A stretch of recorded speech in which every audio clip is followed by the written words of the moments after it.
I'm preparing.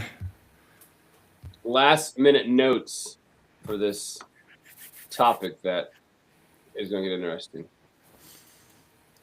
Happy day, man. It's well, I'll just admit it got really cold again. Fake fake spring, at least in the Midwest, Fake spring. That's is a celebration. You're celebrating fake spring, and it happens from yeah, a lot of the country where you think it's getting warm and then it flips you back the other way. dude.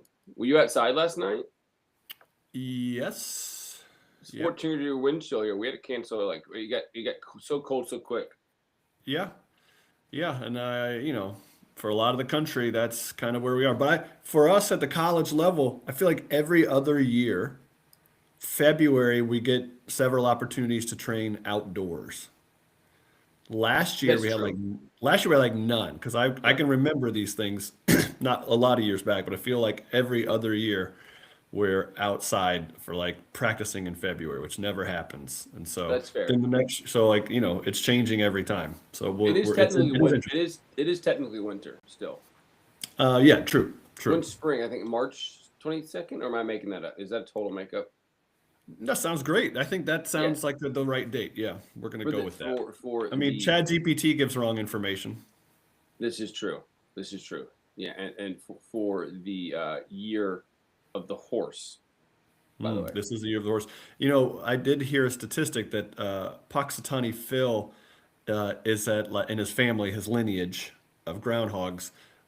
They're at like a that's a horse, yeah. They're at like a 39% correct rating Oh, for really? predicting spring and fall. That they've been right only 39% of the time in all of history, and we get excited about this groundhog. There's been nothing good from Groundhog Day except the movie. Let's just call it what it is. Yeah, it's yeah, yeah. I was what I was did. I also saw a good joke that said the best thing that the movie Groundhog Day could do is say they're gonna do a sequel to the movie and then just re-release the original movie. oh, that would be brilliant. It would be so funny. That would be really good, actually. Yeah. That would be funny. Did you know I was gonna come to the show just jam-packed with groundhog information? No, this took a quick detour on the Groundhog Day, but it's right though. Yeah, yeah, it was. We thought spring, and we get excited. My wife, at least, though, I don't know about you. Like, she quickly moves clothes downstairs. So as Yeah, soon as they have their bins. yeah, Yeah. fake spring hit, and she's moving her winter coats up. And I said, you may want to wait. I mean, Yeah. and Pump lo the and brakes behold, on getting out all the spring clothes. yeah, and lo and behold, I was like, and it's like the Parka needed. yeah, yeah. So she moves everything. Oh, I better go with dance. She got the we have a heater in her bathroom, so when we get done for out of the shower, so then she brought that back. I'm like, you could just left it here. Like it doesn't take up much Should have space. just left it here. Yeah, I Got don't know. warm one day. Yeah, All the windows are clean. The screen yeah. door. Everyone Yeah. panicked. Yeah, Yeah. she planted all kinds of flowers. Now they're dead. No. Fake spring. Happy fake spring, everyone. Yeah, yeah, yeah. So went to Vegas for Mayor's Cup and got some advice I'll share later. That was good. I tell you, I think I haven't been to Mayor's Cup for a while. Incredible competition. Yeah. Yeah. So we played a team from England, Canada. Our boys did really well, but it was really really good competition. Um, and And that was with probably, international. because Mayors does bring in some international teams, and so you get to, recognize and play against different styles of play, maybe Hmm. that are atypical to the American way, which I think is great for, those boys' development. So yeah, that's great. Yeah, yeah, yeah. You're right. And then it also was our media guy was with us, Gibby, and he was like, "Man, the referees seem better than I've ever seen." I was like, "I'm assuming if you're trying to tout this as an international tournament, and showcases are not cheap, to enter a team, you get better referees. I guess I would be my assumption because he was right. All the referees were They were good. fantastic. Yeah, Yeah. yeah, Maybe they're just high level in Vegas. The good refs. maybe, maybe. I saw Wizard of Oz. That was cool. I know this is nothing to do with soccer, At the but I would. Sphere? Yeah, buddy. Yeah. Yeah, you I'm gotta go see it. excited. Yeah. Yeah, I'm gonna do it. Josh and I now between the two of us, we've been to the Sphere like 4 times, 3 times in Yeah. a we went and watched a movie and then I saw a concert. You go back to the Wizard of Oz. Yeah, Yeah. we're experts now. Yeah. And the apples look like when they shake the tree, the apples fall. They're foam apples. But that's like the big thing to catch. Okay. And so Okay. I didn't catch one. And I was not like, I'm not above pushing down a kid because I love Wizard of Oz. So catch a foam apple? Oh yeah, that kid would have been gone. Grandma tripped. See ya. But I was in the middle, and you can't move. And you're higher up. You know, the spear goes Yeah, pretty yeah. high, and so I was afraid if I moved too fast, I'd trip and fall. Of course, then every person who Then you'd be the grandma. Yeah. yeah, exactly. I would be the guy for a $10. Well, that's what they sold it for. But yeah, so I didn't get an apple. But of course, everyone that saw, like I saw the Wizard of Oz. Oh, did you get an apple? No, thanks for reminding me. I really Thanks wanted. for reminding me. So, but anyway, hey, let's across the way was in Phoenix and Vita Coco, who is our new sponsor. They did you see their new kits and everything? Yes, I did see. Yeah, they're one. fantastic. Yes. Yeah, That was pretty neat. So we have some Vita Coco here, and this is the original one. But so I have the original. yeah, I do too. I Just I want to be on this beach. Yeah. Hey, you know if you open these flaps that they help you. You ever know that little trick? What? You open the flaps, and so you use it. You can hold it. You can Oh. kind of. Well, my hands are strong enough. I would catch an apple. Vita Coco, getting me everything I need with my water and more. Yeah, it's 3.5 times electrolytes. I really do like it. The strawberries and cream is my favorite. I'll stand by that. So you can get that in a local supermarket. But thank you. The new select jerseys are incredible. They're down there activating. They were drinking when they won. They poured it into the cup. They're drinking Vita Coco out of that. Did they really? Yeah. Well, I saw the image of it. I was in Vegas and they're down in Mayor's Cup, so it was good. But yeah, try Vita Coco water. You can get it. You get it just about anywhere right now. But they sponsor our Select and they sponsor Cap Chat. So it is fantastic. I promise you, try the strawberries and cream. So it is really really good. But so that is what we got. But anyway, welcome to Cap Chat.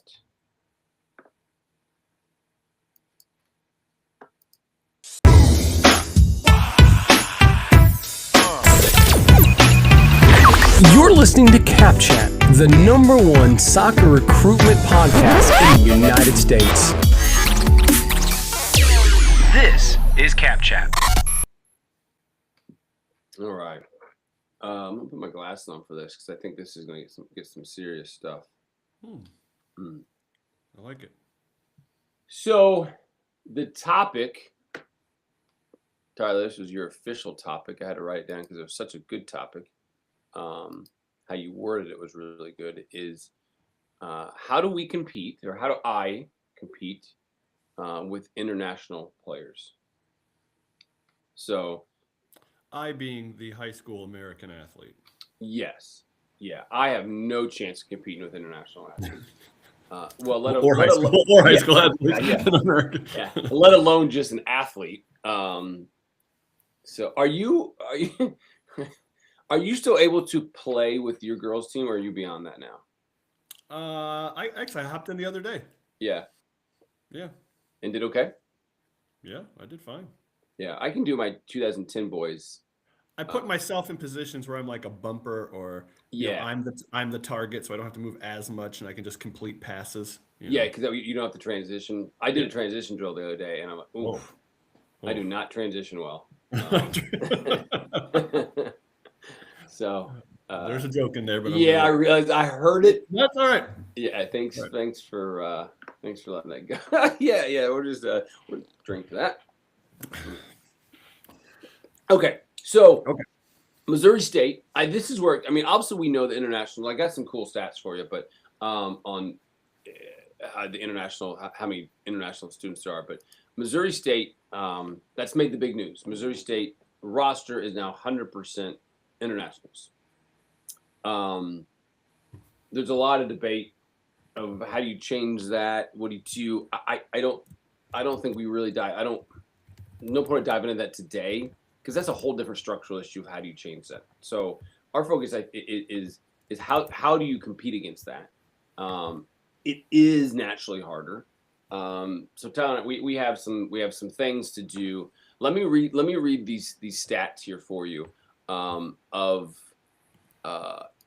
you know what? This has a cool screen share, so let me just share the screen so you guys can see the stats. Because they're good stats. A little Gemini happening here. So Division I, 35 to 40% is international. Division II is 22%, and Division III is 5 to 7. So not only Division III, it's the division I've never coached, but Division III, not only do they have the lowest international players, right? They also have by far the lowest transfer rate for Division III. So NAI is 25 to 30%, and then JUCO is 20%. I will be honest, I really thought JUCO would be higher. But so that's the average for men's soccer. Women's soccer is, yeah, it's much. It basically cut that in half. Women's soccer Division I is 11 to 12. Division II is 7. Division III is less than 3%, and then NAI is 10%. So that is what kind of looking at on the stats there. So yeah, I thought that was. I'm back to the junior college. That's surprising. There are more junior colleges, than we think of numerically, like volume wise. And there's some like California or Washington that pretty much have their own tournaments, finals, etc. Apart from NJCAA, that those are primarily made up of in-state kids. That's true, because in California, right, it is free in-state for everyone. Yeah, and like Mississippi's only allowed 5 non-Mississippi residents for the JUCO. So that's a good point. So there are some rules with the states, I think, that are just keeping that number down a little bit. Yeah. How do you think in your conference, when you look at women's soccer for NAI, you're looking at 10%? Does that jive with your conference? Yeah, we might be closer to the 15% range on the women's side. The men's numbers would align, if not even be higher, I think, for us. Oh, wow. Okay. I would say that in our conference on the men's side, now this is the number 1 conference in the country for men's soccer. It says everyone who coaches in their own conference. Yep. This conference has 5 of the last 7 national champions, and they're not the same school. I'm 7'5", Bill Brasky. I don't even coach on that side. We can kick a ball 120 yards in the uprights into the wind here in the Heart of America Conference. I don't coach on that side. You're not offending me whatsoever. I'm just looking at the facts. But I don't think there is one team in the entire conference that starts majority Americans. Not one. They don't start majority. Right, 0. Okay. So they'll come up. Okay. I mean, I would say in the top 23 players of every roster, there's not a majority Americans. 0. And that's 0 teams. So the majority of the kids playing in the conference are internationals on the men's side. That's not even close. Wow. And that's I wonder what it is. I mean, we're in the Midwest, and that's no surprise to anyone. And most of your conference is obviously in the Midwest. If I'm an international student, you know where I don't want to end up? Some small school in the Midwest, right? I would. Maybe just because I'm jaded because I've been here long enough, and maybe they're coming from a city and they just love the trees and it's the coolest thing in the world for them.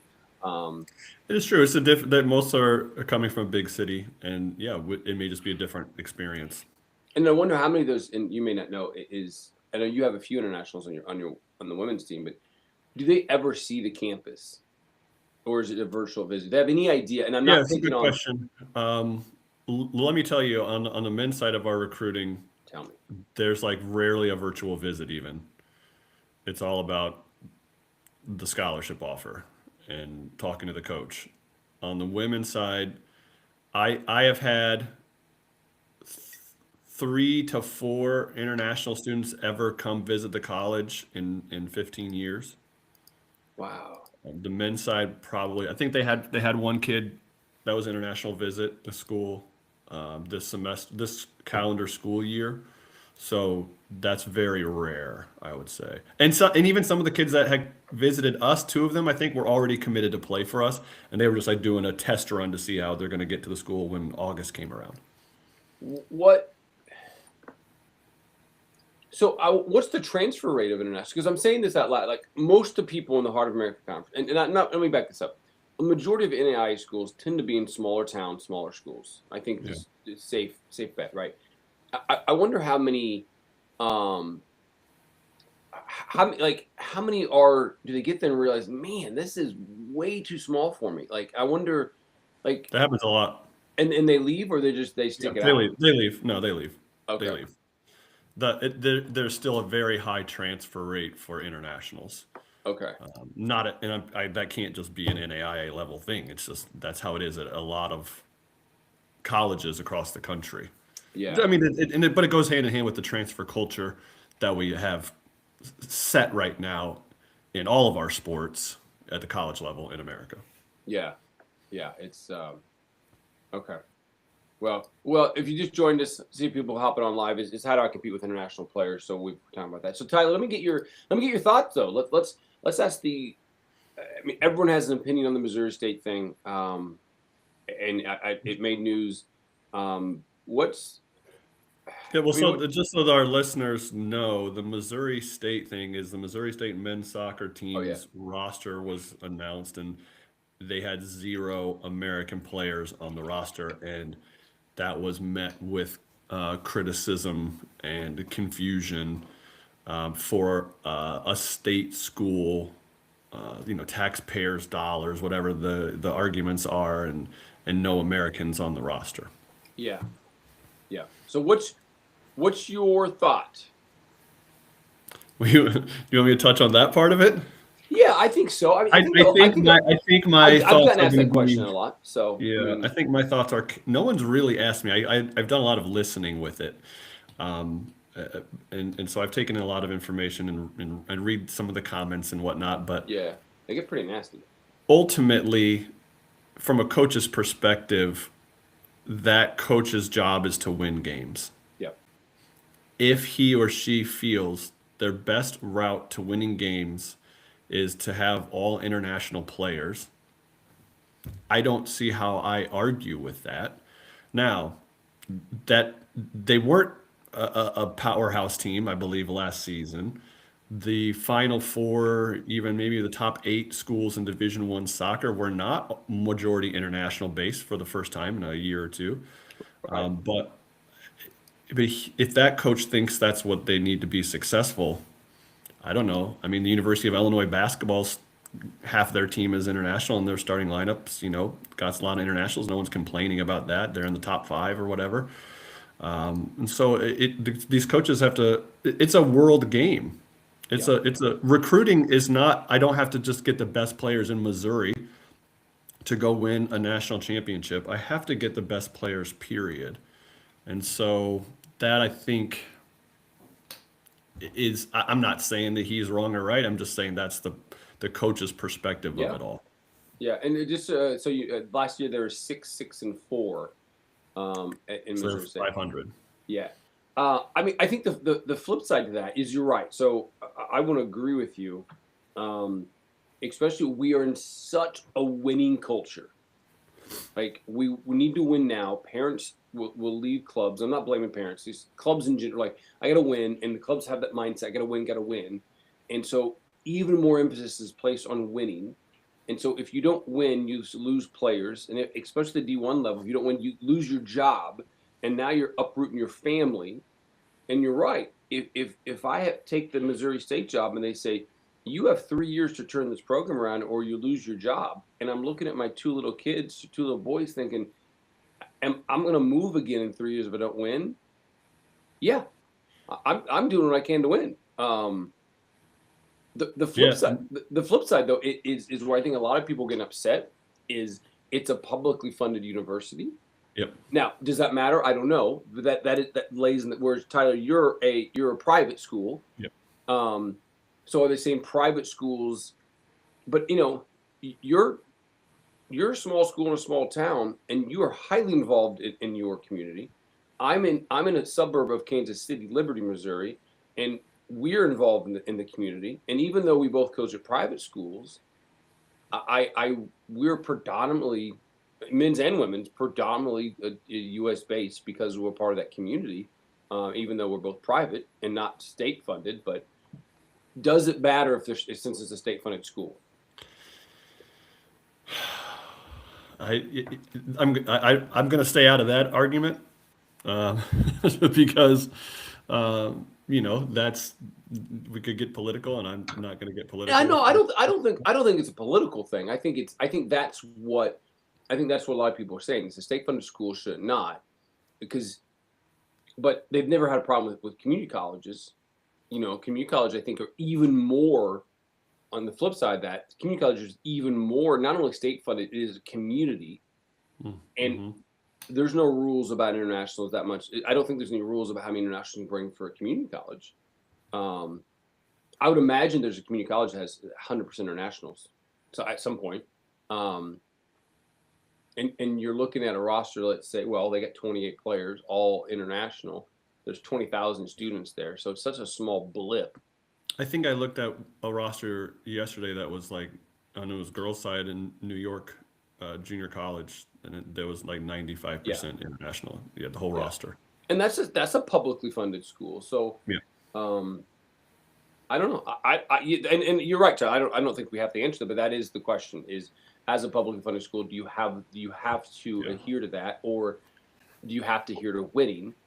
And like you said, I saw a post, maybe it was yesterday, that it was the Division I coaching changes over the last 3 years, and there were 136 head coach changes in Division I. Yep, just on the women's side.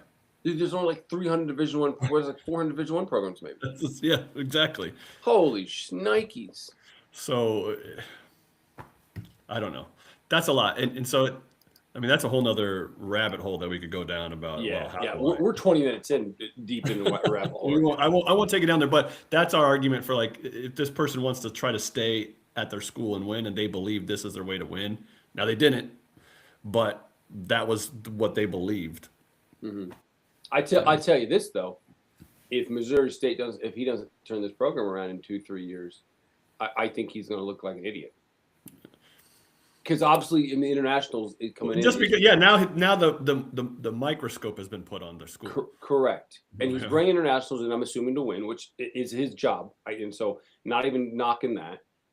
If he comes out and wins, people go, "Oh, okay, yeah, he won, cool." Because on the flip side of this argument too is if we want to talk about a publicly funded school and bring internationals, if you win a national championship, you bring in more money, and you now bring in more notoriety. So there's 28 people you brought in from international. If Missouri State goes to the Final Four, they bring in more money because more kids want to go there. Now there's more notoriety. But again, he's got to hopefully for soccer. Well, but you're on the national radar, and if Missouri State wins this, they're going to be. I'm actually pulling from it. I transferred to SMS. It was Southwest Missouri State University at the time, so now it's Missouri State. So I can say I'm an alumnus. He's old. I'm an alumni of Missouri State, so I'm actually pulling for him. I want to see him do well. So anyway, so how do we do it then? If this is our future right now, and when you look at the the way that a lot of colleges are recruiting. Transfer portals, obviously an easy way. You're going to have good experienced players coming your way, Yeah. and I'm going to be drawn to them as a college coach. Secondly, then where do I go? Do I go to a high school player from America, or do I go to, an international player? And so a lot of the international players are going to be older. They have maybe tried to make a run and play pro in their country, and the dream just wasn't happening for them. And so they're trying to come across to the United States to continue their soccer careers while get an education. And so in a lot of those cases, the college coaches are going to be looking at those players first because of that experience and because of maybe their age. And so the question that Josh has popped up here a few times with the graphic is then if I'm an American high school player, right, how do I compete with these international players and for scholarships and opportunities? Yeah. What do you think? Do you? I'll go one. I'll go one. I think we kind of. I know we chatted before. We actually came up with. It was interesting. I'm just gonna spill our secrets. We came up with a lot of the same thing, which I thought was cool. Where we were proud of us. So, number one then for me is I will steal some of this from Tyler's other podcast, soccer dad ranks things, as you guys go back and forth. So I feel like I'm stealing this. Dad ranks things everywhere. It is a fantastic little podcast that Tyler does. Thank you. Yeah, it's really nice. So I think the number one for me, number one is, and what do you think of this, Tyler, is to win the academic leverage battle. So internationals, they struggle with transcript conversion, which we're dealing with it. I know you've dealt with it. We've talked about it. So your GPA, I think, is your secret weapon. What do you think? Yeah, that this can be sometimes a roadblock or a little bit of a hindrance for international players. Is that for them to attend college, university in the United States, they have to have their GPA translated, right? I know for us in AIA and even my college, we use a company called Incred, and so the students, let's say they're coming from England, they have to submit their GPA, their grades to Incred. Incred will then translate those grades and provide an American GPA in a document that's sent to the schools. Now, what happens a lot of times, just working with agents and people that are helping them, they're like, well, yeah, we see this kid as like a 3.8 GPA probably. And then sometimes their grades translate and they get they're like 3.1, 3.2. Well, in some colleges, right, that's a whole different spectrum of money that just drops from 3.8 to 3.2. You could have just lost like $3,000 to $5,000 in academic support. And so then it's on the college coach. Do they value this recruit enough to make up that money that was lost in the translation, or do they just say, we thought you were going to get more, but you didn't, we're not interested? I don't know. I'm not going to say how anybody manages it, but for an American player, the GPA is the GPA. You're going in, you know what it's going to be. If you have a higher one and you can use that to your advantage, you become a bit more, if you're a good player with a good GPA at a lot of levels in this country, you have become more marketable because a college coach may have to use less of their pot of soccer money to help you as a player that's gaining scholarship at their school because your academics are high enough. So I agree. I think that's a benefit. It also takes time to get your grades translated. It doesn't happen overnight. They can pay a lot more money for expedited results, but your GPA at all time, and that's something that you should carry along with you. And if it's something that's going to help you, prop it up, man. Compete in that way.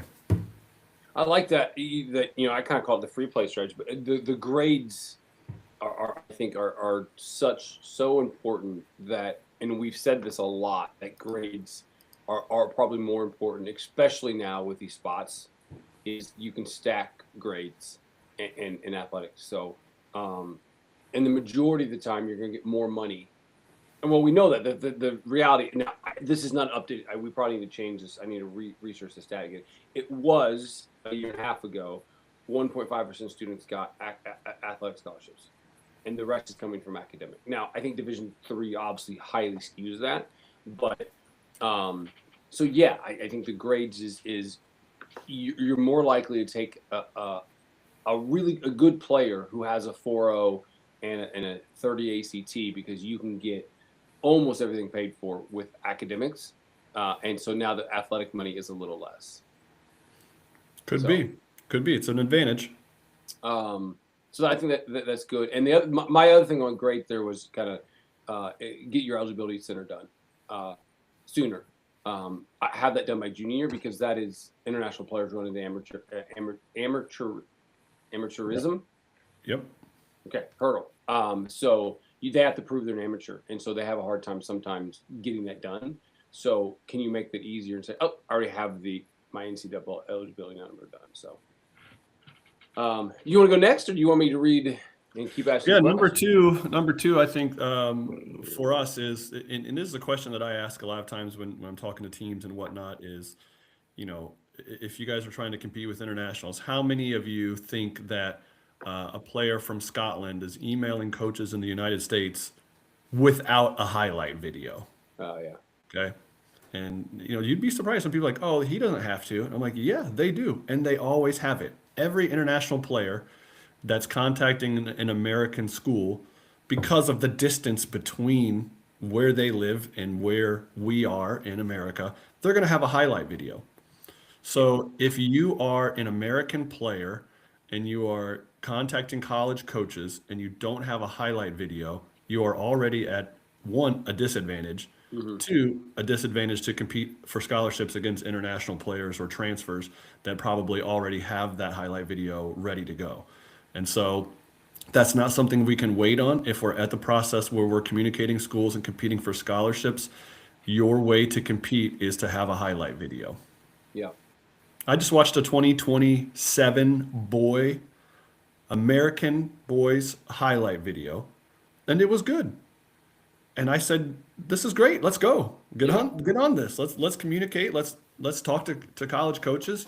This is good. As you get older, even into next year, change it, update it, keep it fresh. But you can do this. This is a junior. So if you're at that age, it's definitely okay, and you're capable of putting together a decent highlight video. Yeah, and to that point too is like the home field advantage is, I think now for boys especially, go to targeted ID camps because you are here, get in front of them. A lot of, not all coaches, but the internationals are somewhat risky because, like, Tyler, we just mentioned, like, they don't necessarily know where the school is. They're coming here and they may hate the town. They may not be coachable. Like, everything's based probably on a few phone calls and a highlight video. Whereas, if you can get to ID camps and start going to ID camps early, like, as a freshman, sophomore, be in front of that coach, it helps because you can prove your coachability. Because a lot of things, especially Division II, III NAI, there's no roster caps yet. So Right. if you're a good player that will make an impact in 2-3 years, and you have good grades, you're coachable. Coaches will take that, especially if they have a JV program. Now, high level Division I is different because they have 28 spots, and they're not really, but. We saw the numbers for Division II and NAI are pretty high as well for a national. Pretty high as well, yeah. That helps you to prove your coachability, and I think at Division II, Division III NAI, you can take a little more of a developmental player that will say, "Oh, this player is going to be really good for me in 2 years." And I think that's you prove that by going to ID camps, and I think I think ID camps continue to be incredibly important. Yeah, so that's your number 3, right? Develop a relationship, and I agree with you because you can develop a relationship. It was kind of two. It was the home field advantage, like direct. Yeah, home field advantage. Home field advantage. You are in a position in America to put yourself in front of those coaches. Relationship driven, rapport driven. They're getting to know you. You're attending their camps. You're inviting them to come watch you play when you're nearby, and maybe they do, right? You have, like your home field advantage is a great way to phrase it. You have the home field advantage. You know what the college is like because you visited the campus, and so it's not like something where you're just like, well, I hope when I get there it's cool and I like it. Like, if you're gonna want to stay there and make that your home, and you can even communicate that this is where I want to go. I'm comfortable. I like the school. I like the area, and I think I can do well there. and that's a good home field advantage for you in the recruitment process. My three, is it my turn? Sure. I lose track. You kind of just took three, but yeah. I think we kind of combined. Physicality. The college game is faster, more physical than most international leagues. If someone's listening from yes, I'm not saying you guys are wusses, calm down, but that it is bigger, faster, stronger, and a lot of you're seeing a lot of high pressure, kind of like track meet style. And international sometimes struggle with that high pressure. So I think it is physicality of having elite recovery speed and fitness to press for 90 minutes. I think you can fill a tactical need there if that school presses a lot, and so I think that is kind of the physicality aspect is where you can really you can change your game. Yeah, and I would say, just kind of understanding the style of play, being able to watch the teams. When this goes back to Josh's term of home field advantage, maybe they fit your style of play because you've seen the college play a lot, and you're watching the games, and you're in tune with the coach and whatever it might be, and so understanding your way that you play and then applying it to a college that's going to suit your needs the best. Yeah. But that takes work on the recruit side, Josh, that they have to know the different styles that these teams play or these coaches play. You may like a way a coach plays, and he or she might like the way you play, and then they change schools. Well, now you may be looking at that school if you're interested in that school and you like that coach's style of play, and you're going to have a chance with that coach. That's something that can happen too. So understanding style of play, I think that's a really good one. That's important. And I think onto that too is the having, part of the strength, the physicality part is get a strength and conditioning program. I think that's some of the things that we miss, because regardless of internationals are there or not, this is both is you're 18 going in and you're competing against a 22-year-old, 23-year-old grown man who's been lifting in the off season for 4 years. College is a bigger, faster, stronger game. So part of that, the college ready, I think, gets yourself physically strength and conditioned. That makes sense. Yeah. Not a lot of clubs or even high school teams have a program for their kids. Agreed. We have kids that step in with our strength and conditioning coach, Josh, that they don't have a freaking clue what they're doing. And I'm like, really? They've never done any of this? Like, no, never. Okay. Interesting. So yeah, that's mine. So you're up, Tyler. I don't know. We've taken all mine. What do you got? Do you have a last one?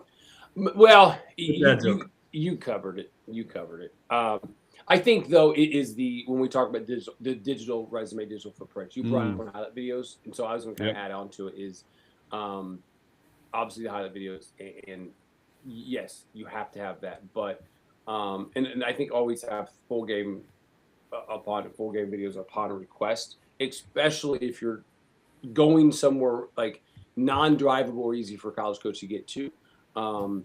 I am seeing that a bit more lately, just between, I know this isn't a Tyler's trend, but over the last 6 months, when players are giving highlight reels, a lot of them are also saying full game video if you want that here, and they're linking it, maybe one game that they have chosen as a full game highlight opportunity. So that is a trend that's happening right now, which I appreciate. I don't just want the full game. I want the highlights. If I have time, I'll watch the full game. Some coaches have 6 people on staff. They can watch both of those things. But Josh is right. Your digital footprint and resume. Oh, and I said too, understand the social media side of things, right? Oh, yeah. It's all about marketing yourself. Follow them on Instagram, follow them on X, follow them on Facebook. Your name recognized with that program, once again, is going to be a big help for and drive you to more help, and another advantage that maybe they're not thinking of in other countries that you get to do is utilize social media and connect with the teams through there. Oh, I like that. I knew I had one more. You had a pro, and I had a bonus tip. I got a pro tip as well. That was a bonus. That was a bonus, Jonas. Bonus. Mine is the gap year trend. We talked about it almost a year and a half ago on the podcast. You can check it out. The Rise of JUCO. Tyler and I were actually well ahead of this trend, but I think that I'm giving more young men advice to look at JUCO, and I want to very specifically say of this gap year, you can't just go train with a club team. You need to be playing, like legit playing, either at a pre-professional. There are some UPSLs that play all year round, but I do think that going JUCO is a big help. JUCO men will continue to be more and more competitive. They're already ultra competitive now, especially the top 20 men's program, and I think you're going to see the top 50 men's program going to be more and more. We've heard of some salaries of JUCO men's coaches. They're very high. Yeah, so I still think You're JUCO. right, you have JUCO and the Yep. the academy route is starting to become more popular. We're working with kids in Rush that are choosing those pathways. Yep. They want to maybe study a year in Europe and play. Josh and I are working with players that are pursuing that before going. So the gap year is a definite trend that's happening, and it's an alternate way of like not directly competing with these players, but almost becoming them, right? Yeah. Like I'm getting older and more experienced, and then heading back in. It's okay. Yeah, I think ultimately you ask yourself is what are we trying to accomplish, and 99.8% of us are not going to play professional soccer, and that's okay. I think the ultimate goal, if we're honest with ourselves, is I want to extend my playing career. That's what we're trying to accomplish. And so if that's what you're trying to do, and everyone wants to play the highest level they can, I totally get that. And so I go back to JUCO, go play 2 years. I'm not going to say for every JUCO. It's probably free, if not very, very, very affordable. And you can often have dorms. You get the college experience. You're going to play for 2 years. Because JUCO doesn't have the time to just develop players. They get you for 2 years only. And then their job is to get you to go transfer out. And the Rise, the transfer portal is hitting. And so they want a kid who's been away from home. That's the other thing, like with internationals, they're bred a little differently just to hop up and leave home. Like, I don't know many people that, if you talk to any internationals been over here, I just came over when I was 18. Like, is that your parents? Yeah. Yeah. No way I'd send my kid over to Europe by himself. Just see you later, Jackson. Like, Yes, you would. Well, Yes, you would. So I think they're more adapt to being on their own and being okay with that. And so I think, and that's the other kind of intriguing part of internationals. Whereas if you can go away to JUCO and play for 2 years, get 2 years of experience playing at a high level, get a really quality highlight video, I think it increases your chances.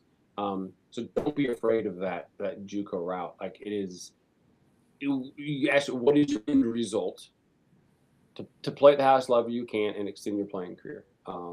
So that's my bonus tip. Boom! Brought to you by Vita Coco bonus tip. I am loving this, dude. Cheers. Okay. Much different of cheers than your other soccer dad. That's right. Yes. Podcast stuff. Okay.